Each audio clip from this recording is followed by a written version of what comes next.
Mulane ulama iku ora oleh omong, kudu omong terus. Mergo wong terus sadar. Iki kathah yang melarat sadar, Mas Agus berarti kula jenengan dihisab. Kula nek esuk nggih ngopi rokok, dal kula melarat. Ya buka-buka ora. Wis pokoke kena rokok niati ngilangi stresmu. Ya iku ngibadah. Mergo kena stres yo ngel-ngelo wong. Alhamdulillah, berarti halal ya, halal. Repot, melarat kok nyang hukum. Cuma kenapa saya harus ngomong ini beda ini sadar nak kaji be rokok itu larang rokok. Padahal nak wong lanang ngopi di selera sing 3 kilo dalanen kok kuwatir ning kawasan istrine to. Iku malah piro iku. Ngopine misale 3.000, senengane ning kawasan sing 3 kilo 4 kilo. Bayangno sing wong saleh lah ora usah ning gone mbok-mbokan sing wong saleh lah. Berarti jarake nak kopine 3.000, rokoke 5.000 wis 8.000 jarak kilone entek bensin 2.000. Berarti setiap hari iku dekne buat duit piro? 10.000. Wah, iku kaji plus-plus ya. Sampeyan takoki pangeran, "Kenapa ora kelar kaji?" Marat Gusti. Jek hitungem sing mbok nggo ora jelas iku entek piro. Lho Nabi pangeran ngitung per miskola dzarrah lho, semua sithik wae ono hitungane. Meriang sampeyan. Dadi sing kena hisab ra haji ku kabeh. Lha wong nemlane nek wong larat Jumatan kudu saf awal kan ya, mergo wakhijul fuqara wal masakin.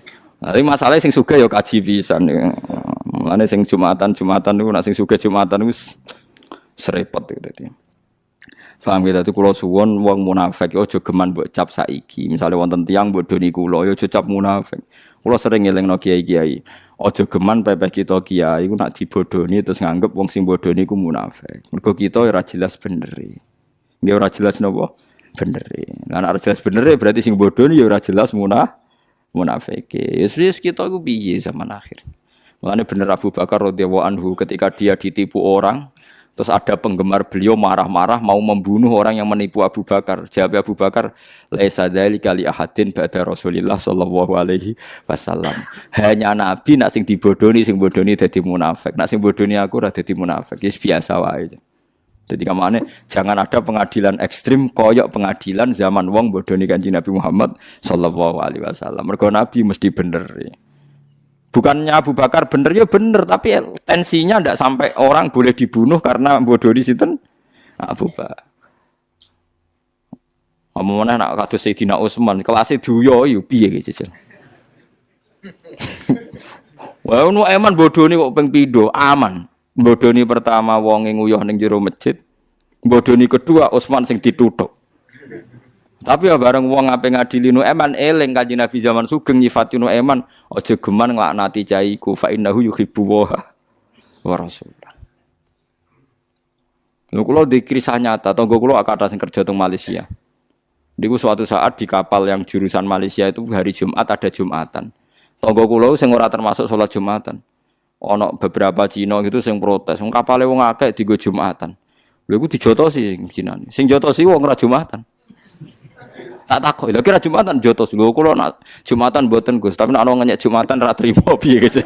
Ya tenang e jawabe ngono gak beban. Lho ki ora Jumatan kok ngamuk. Nggih kula nak Jumatan mboten ate Gus, tapi nek ana ngenyek Jumatan. Jadi kiai duniane ngoten niku teng Jawa Timur ana wong ra salat, ana kiai dipisoi ngamuk. Di Pasuruan tuh pernah ada kejadian begini, ini kisah nyata. Mbah Hamid Pasuruan kan masyhur di Pasuruan. Ada 3 orang mabuk. Mabuk itu tukaran, 3 pemabuk itu tukaran gara-gara apa? Di rumah itu ada fotonya Mbah Hamid. Lah si yang Sohibul Bait itu mending ngene. Ya apa rek aja mabuk nang kene, sungkan Mbah Hamid. Sing sitok muni, gak apa-apa mau foto tok. Lho iku tukaran. Padha pemabuke. Mau perkara fotone Mbah Hamid iki piye jajal. Sing misal nganti kudu perkara. Lho kowe padha mabuke kok tukaran perkara khilaf. Piye iki jajal.